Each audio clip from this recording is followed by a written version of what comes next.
questions. So when we last talked, obviously we were on Zoom and we were asking you about Illinois, and then the Zoom cut out. So if we may go back to that game and that moment, because you were in the middle of an answer and then it just... Well, you know, at that time we were kind of recapping the season because it was early in the bowl season, and that interview was kind of conducive to that type of discussion. And now we're in game week, so I'm not going to talk about anything except the upcoming opponent, our team right now, and its current state, and any questions that you have regarding this bowl game. Since we last spoke with you, Jahan Dotson announced he's out. How have you seen the wide receiver group emerge from that, and what do you think offensively you can do to handle it? It's been great energy in that room, I'll tell you, and that's where it's got to start for us with the mindset. And hats off to Coach Stubblefield and what he's done, and all the hard work and you know, the preparation and the meetings. You're starting to see a little bit of more confidence. But I think those guys have a really optimistic attitude and are stepping up and really competing hard in practices. And I'm looking forward to seeing how they compete in the game. Can you tell us how Malik Mega has done with maybe some more opportunities? I guess he was banged up early in the year, and it looked like toward the end of the season, more Well, chances. it's remarkable to see, you know, going through the injury he did and coming back as fast as he did. It's remarkable how fast his body recovered, first of all, but you know, I think a lot of that's mental as well. And some guys, when you get back from an injury such as his, maybe there's a little bit of hesitancy. But we haven't seen any of that from him. He's been solid. He's executed in games, and he's done the same in practice. And you're going to continue to see him get better and better with each rep. You know, I think you know, Malik is one of those guys that just has a really good attitude about life and about football, and he's a pleasure to be around and a pleasure to coach. And really looking forward to seeing how he performs as well. Mike, how has Olu looked, and what sort of impact do you expect him to have Saturday? Well, he's got all the strength in the world, right? And he's athletic enough to be productive for us. I think it's important that you know, he play well. Obviously, we want him to play well, but he has to feed off confidence, right? And he has to get confident, and he has to trust himself. I think that's a big key, and get into the flow of the game. There's going to be some nerves early, but that's like any position out there. That's the way it goes, and once you hit somebody or you get hit and the contact happens, all the nerves go away, and then you just got to go execute. But we expect him to play extremely well, and looking forward to see how he performs as well. Mike, we've seen Juice Scruggs at center. Is that where you feel like he has the highest ceiling for this football program? And moving toward 2022, what do you feel about his development? Well, I'll tell you, he provides us with a lot of flexibility, you know, and I think him being able to play both guard and center allows us to be more flexible in that regard.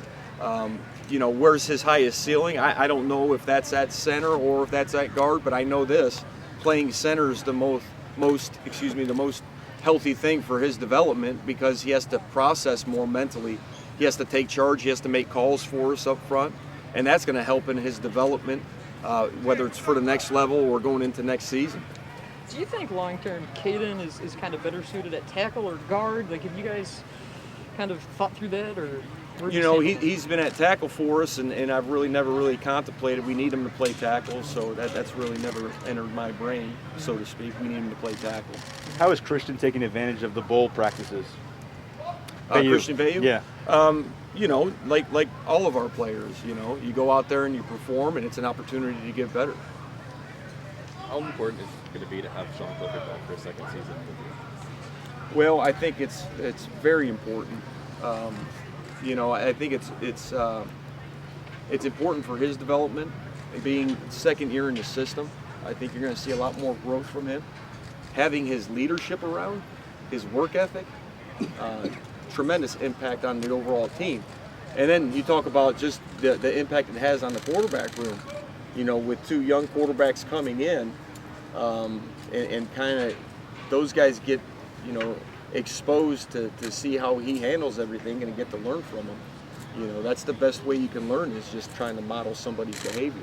And he's an expert at his preparation and how he, you know, prepares in game, how he prepares in the off season. He's a pro, so you know that's invaluable to us. But I expect you know, him to continue to improve, and really looking forward to get the chance to coach such a great guy for another season. You mentioned it, 2 young guys. What was it about them that fit your offense, fit your room, and what do you hope they can learn beyond what you just talked about under Sean? Well, I think the biggest thing that they provide is high character guys, really great academics. They're both extremely accurate. They both have a little bit different physical traits, but at the same time, they're winners.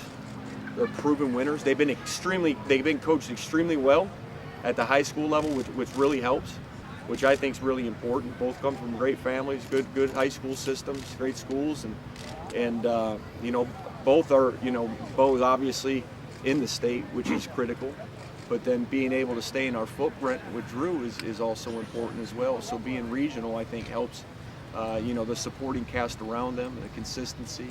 I think that's important as well. But you got to check all the boxes when it comes to recruiting quarterbacks.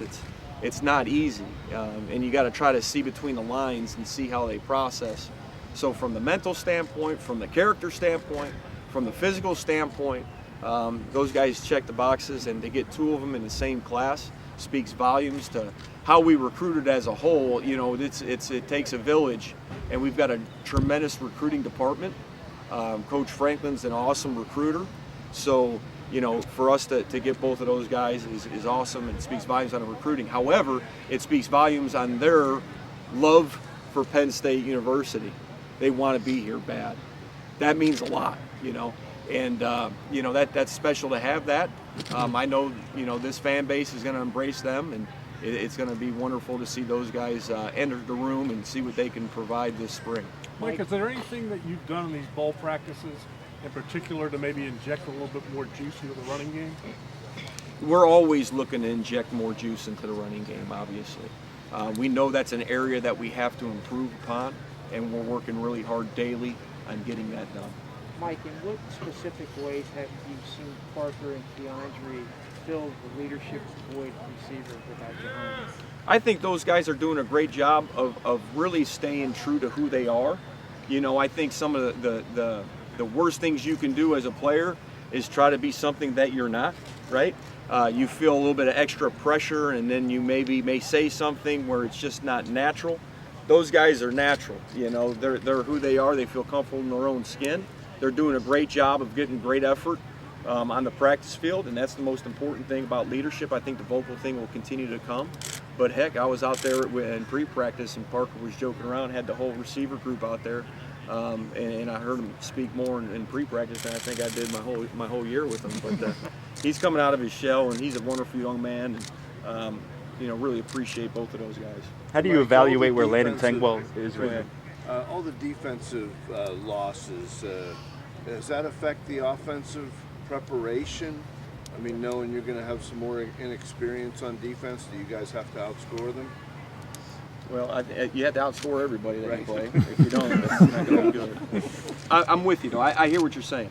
I think sometimes some things go without saying, right? Our team's mature enough. We've got good enough leadership. I think we understand the importance of our role and what we have to do. Anytime there's a loss in personnel, whether it's injury, whether it's opt-outs, whatever it is, other guys have to step up, but it also provides an opportunity. So adversity is an opportunity, right? So this is a great chance for our guys to really put the pedal down and have fun and let it fly, man. Last one. How do you evaluate Landon Tengwall, his late growth on the field, and maybe how he can impact you guys on Saturday? Well, he's versatile. He's versatile. He can move around. He's got really good instincts. He's got very good, we call it bend, flexibility. He can play very powerful, but can play low. He's going to continue to get better and better and better with each practice, each game.